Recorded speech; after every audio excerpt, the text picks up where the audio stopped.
చాలా చాలా పెద్ద విషయం. అంటే మీరు ఇంత కనెక్ట్ అయ్యి అందరితో Yeah. మీరు ఒక్కొక్కరి గురించి మాట్లాడుతుంటే కూడా మీకు ఎంత కనెక్టెడ్గా వాళ్ళ జర్నీస్ మీతో కొనసాగాయి, మీ కో స్టార్స్ కావచ్చు. Yeah.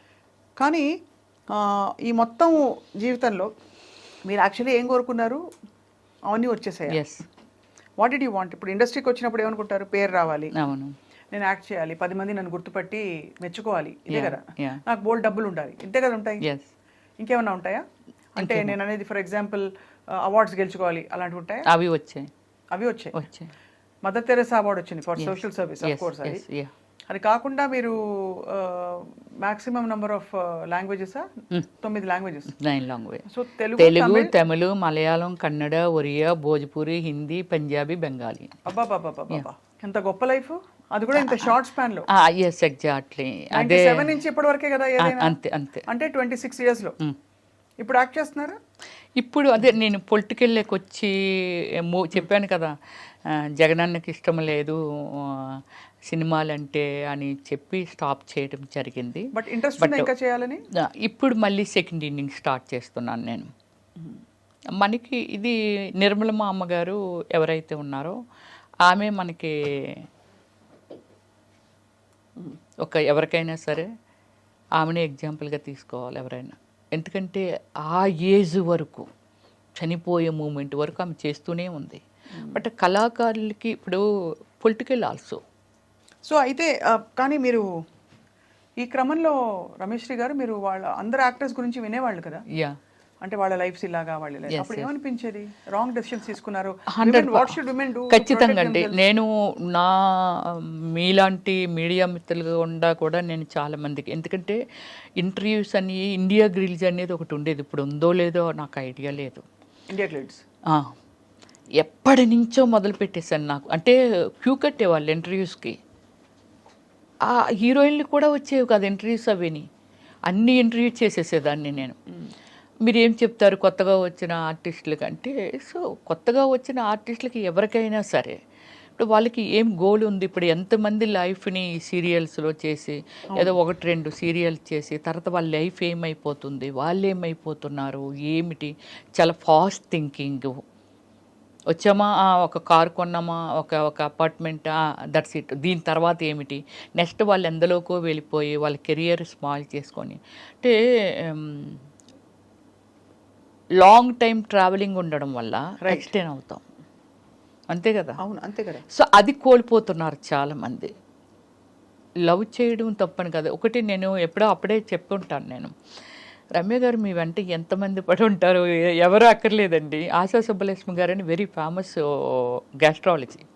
ఒకరోజు నేను అపోలోలో రాఘవ దత్తా గారు అనేసి ఆయన దగ్గరికి, నేనే డాక్టర్ అంటారు అందరూ, నేనే ఎదురు చెప్తూ ఉంటాను అన్నీని. ఎవ్రీ 6 monthsకి హెల్త్ చెకప్ చేయించుకుంటాను. చేయించుకొని ఇంకా ఎక్స్ట్రా ఈ హెల్త్ చెకప్లో ఏవి రాలేదనేది నేను గూగుల్లో సెర్చ్ చేసి మళ్ళీ పర్సనల్గా వెళ్ళి చేయించేసుకుంటూ ఉంటాను. అమ్మ నీకు ఇక్కడ ఒక విగ్రహం కట్టాలి అపోలో హాస్పిటల్ ముందుని. ఎంత సెన్సిటివ్ ఏంటి రమ్య, మా వాళ్ళకి అందరికీ లేకపోతే నీకు ఒక పేపర్ ఇచ్చి ఎక్స్ప్లెయినర్లుగా మార్చాలి నిన్ను అక్కడ ముందు కూర్చోబెట్టి అని చెప్తూ ఉంటారు అక్కడ సిఇఓ గారు కానీ ఎవరైనా సరే. వెళ్ళిపోతున్నాను, ఆశా సుబ్బలక్ష్మి గారు వెళ్తున్నారు. రమ్య గారు మీరు ఎంత అందంగా ఉంటారు కదండి, మీ వెనకాతలు ఎవరు పడరా అని అడిగింది. ఇలా రెక్క పట్టుకొని లాగింది, నేను చూడలేదు అంటే సీరియస్గా వెళ్ళిపోతూ ఉంటాను అనమాట. సో ఇలా రెక్క పట్టుకొని ఇలా లాగింది. ఏమండి ఇంత బాగుంటారు, అసలు మీ వెనకాతలు ఎవరు పడరా అని అడిగింది. ఏంటండి ఈ వీధిలో ఎవరు పడితే అలా పడిపోతారా డాక్టర్ గారు అని అంటే, లేదండి నాకే అనిపిస్తుంది మిమ్మల్ని చూస్తూ ఉంటే. Very lovely. ఆవిడకి ఒకే డాటర్ అనమాట. సో అప్పటికి ఇంకా కిడ్, అమ్మాయి 6 years old అనమాట. సో అలాగే ఏమిటంటే చాలా ప్రౌడ్గా ఫీల్ అవుతాను అంతే, అంతకు మించి ఏమి వెళ్ళను ఎక్స్ట్రా. చాలా ప్రౌడ్గా ఫీల్ అవుతాను. ఎవరైనా నేను వెళ్ళిపోతుంటే నన్ను ఎవరైనా చూశారు, వాడు చూస్తాడు అనుకుంటాను, చూస్తాడు, అది చూడడంలో గ్రేట్గా ఫీల్ అవుతాను. మళ్ళీ వేరే సెకండ్ థాట్ ఏమీ ఉండదు నాకు. ఫీల్ అవుతాను. చాలా ఆనందం ఉంది. ఇంకొక విశేషం ఏంటంటే మీరు 9 భాషల్లో నటించి ఇంత తిరిగేసి అంతా చేశారు, కానీ మీ ఊరి భాష ఎక్కడ పోలేదు. లేదు. ఉత్తరాంధ్ర భాష ఇది కూడా మీకు చెప్పాలి, ఎంతమంది అడిగారు తెలిసిన, ఏంట్రా మీ స్లాంగ్ మార్చవేంటి, ఎందుకు స్లాంగ్? నేనన్నా ఎందుకు మార్చాలి అన్న, తల్లిని మార్చినట్టుగానే కదా. అవును, మీ ఊరి భాష, మీరు పుట్టి పెరిగిన వాతావరణము, దీన్ని ఎందుకు మార్చాలి అంటాను నేను. ఎందుకు మార్చాలి, మార్చను నేను అనేదాన్ని. చాలా మొండిగా, నీ రూపం చూస్తే నువ్వు చూస్తే అసలు నీకు తెలుగు వచ్చా, ఎక్కడ నారుతమ్మా ఇవి, ఇలా అనుకుంటాము. అంటే చాలా ఉంది, మీకు తెలుగు వచ్చా మేడం అని అడుగుతారు. బట్ నేను మాట్లాడేది స్వచ్ఛమైన తెలుగు, మా లాంగ్వేజ్. అదే మీ లాంగ్వేజ్. శ్రీకాకుళం యాడ్ అవుతుంది, శ్రీకాకుళం భాష బాగా వినిపిస్తుంది, యాడ్ అవుతుంది. అలాగే విజయనగరం, బొబ్బులి, విజయనగరం, విజయనగరము, ఇలా అన్ని విజయనగరం అని పేరు పలుకుతాము. విజయనగరం అనేసరికి తెలిసిపోయింది. అది ఆ స్లాంగ్ నేను వదలను, నాకు నచ్చదు. ఇప్పుడు మీ వాళ్ళంతా అక్కడే ఉన్నారా? అంత అక్కడే ఉన్నారు, నేను ఒక్కదాన్ని. మీరు ఎంతమంది అక్క చెల్లెళ్ళు రమేష్? Brothers sisters 6 members. మాది అంతే, మాకు తెలిసినప్పటి నుంచి మాదంతా సెటిల్ ఇన్ విశాఖపట్నము.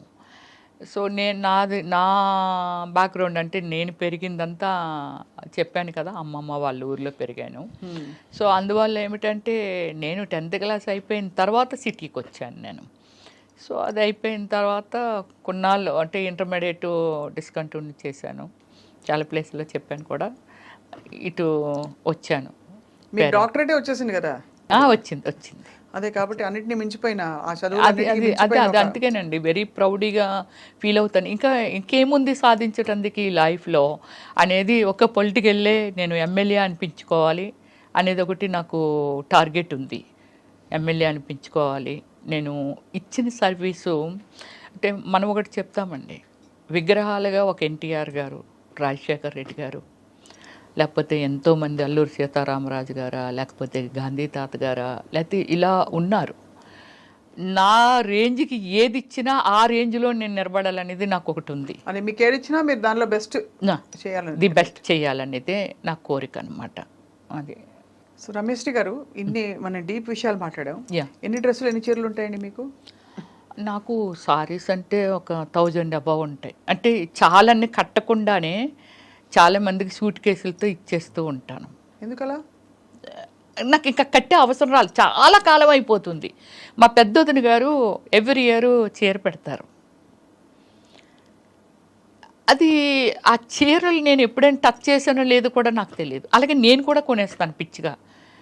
అవి నేను కట్టే అవకాశం రావట్లేదు నాకు. డ్రెస్లే వస్తారు, ఎక్కువ డ్రెస్సులే.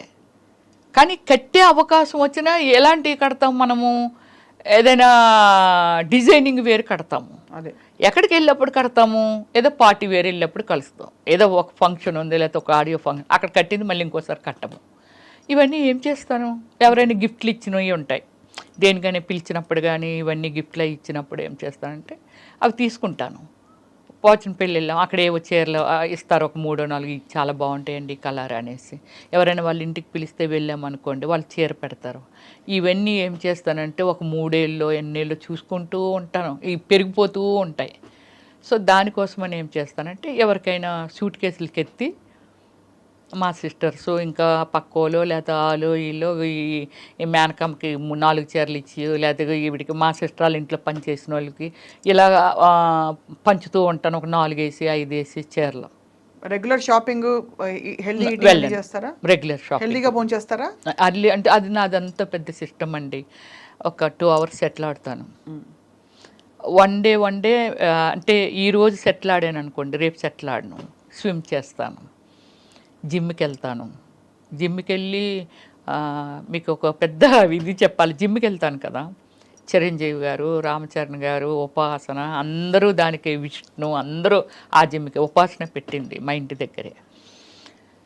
జిమ్కి వెళ్తే చిరంజీవి గారు ఒకసారి నన్ను అడిగారు, అంటే ఎర్లీ మార్నింగ్ ఏమైనా జిన్ను కొట్టేసి వచ్చేస్తావాట, అందరూ అంటున్నారు మంచి స్టామినా సార్, అన్నిటిలోకి దూరిపోతుంది ఇవిడి, యోగా, జంబా, ఏరోబిక్స్, ఫిట్నెస్ మొత్తం అన్ని, మళ్ళీ స్విమ్మింగ్కి వెళ్ళిపోతాను.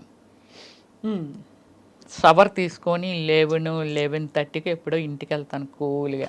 సెటిల్ ఆడిన రోజు ఒక్కరోజే ఇంటికి ఎర్లీగా వెళ్ళిపోతాను. 4కి లేస్తాను నేను ఎప్పుడు. రోజు రోజు. బాబా అది అలారం అక్కర్లేదు, ఏం అక్కర్లేదు, 4కి వచ్చేస్తారు. పిట్టలు అరవక ముందు నేను లేచిన తర్వాత పిట్టలు అరుస్తూ ఉంటాయి. ఏం చేస్తారు లేచి ఫస్ట్ యోగా, కొంచెం ఫిజికల్ యాక్టివిటీస్, ఇవన్నీ. కాఫీ టీ తాగను, కర్డ్ కూడా రేరు, బటర్ మిల్క్ తాగుతాను. కాఫీ టీ మంచి నాన్ వెజ్ ప్రియురాల్ని. అలాని వీక్లీ వన్సే, రైస్ కూడా కాదు. సో అయితే మీరు జిమ్ ఇప్పటికే వెళ్తున్నారు ఆ జిమ్కి? ఏది మానేను నేను, ఏది మానేను. ఇప్పుడు లెగ్స్ ఇలా స్ప్రెడ్ చేస్తాను, బ్యాక్ బెండ్ చేస్తాను, లెగ్ ఇలా స్కై ఇది చేస్తాను, అన్నీ చేస్తాను నేను ఇప్పటికీ కూడా. అసలు వింటుంటే ఒక మనిషి జీవితం గురించి వింటున్నట్లేదు మీరు దాన్ని చెప్తుంటే. ఒక నలుగురు రమ్యశ్రీలు మీలో ఉండి వాళ్ళందరూ కలిసి ఒక రమ్యశ్రీగా తయారైనట్టు. అంటే you have achieved so much in a short span. And మీకు ఇష్టం వచ్చినట్టు మీ టర్మ్ ఎప్పుడు నవ్వుతూనే ఉంటాను. నన్ను నేనే ప్లాన్ చేసుకుంటాను, ఎవరి హ్యాండ్లోనూ పెట్టను, నాకు నచ్చదు. ఎప్పుడైనా దిగాలేసి ఏడుస్తారా? ఎప్పుడైనా? నాకు అసలు ఏడిపే రాలేదు ఎప్పుడు. మన వల్ల ఇతరులు ఏడ్చారా ఎప్పుడైనా? అది కూడా లేదండి. అది ఇంకా నేనేమైనా ఫీల్ అయిన డే చెప్పాను కదా, 5 కోట్లు అలా పోయినా ఎవరితో నేను షేర్ చేసుకోను. నా ఫ్యామిలీ కాదు, బ్రదర్స్ కాదు, ఎవరితోనూ పంచుకోను. నన్ను ఏదైనా రిక్వెస్టింగ్, ఏదైనా హెల్ప్ అడిగారు అనుకోండి, వీలైనంత వరకు చేయటానికే ట్రై చేస్తాను. చాలా చేసేసాను నేను, బ్యూటిఫుల్, చాలా చేశాను. సొసైటీకి ఎలా చేస్తాను, నా ఫ్యామిలీకి కూడా అంతే చేస్తాను. ఎవరినైనా నాకు తెలియకుండా వెళ్ళి నేను అడ్రస్లు ఇస్తాను, మీరు ఎంట్రీ చేసుకోవచ్చండి. చిన్నప్పటి నుంచి అంటే నాకు ఏదైనా అనిపించింది, ఇప్పుడు ₹1 కోటి లేకపోతే 2 కోట్లు నా ప్రాపర్టీ ఏదో అమ్మేశారు అనుకుందాం, నేను ఎందుకు అమ్మారని కూడా అడగను.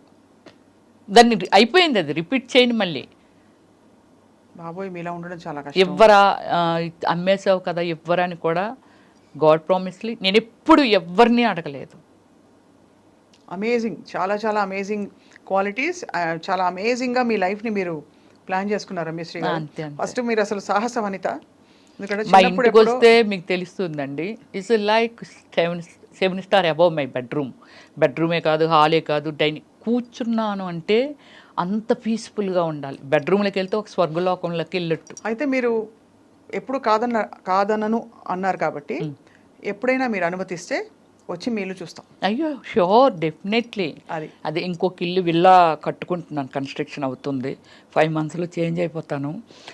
డ్రీమ్ అంతే. అప్పుడులో రమ్యశ్రీ డ్రీమ్ హౌస్ అని వేశారు. అంటే ఎవరెవరో ఏదో కట్టుకోవడం ఇంకా బాగా కట్టేసి ఉండొచ్చు, కానీ నా టేస్టు, నా ఫీలింగు అంటే పడుకుంటే ఇలా ఉంటుందా అనేది. బెడ్రూమ్ అంటే బెడ్రూము, నా బాత్రూమ్ కూడా అంత గార్డెనింగే, చాలా లవ్లీగా ఉంది వినడానికి. వాష్రూమ్ కూడా వాష్రూమ్ లాగా ఉండదు, అన్ని వాష్రూమ్స్ ఒక మంచి ఒక బెడ్రూమ్ కంటే మించి ఉంటాయి వాష్రూమ్స్. అలా అంటే అది నాకు ఇష్టం అన్నమాట.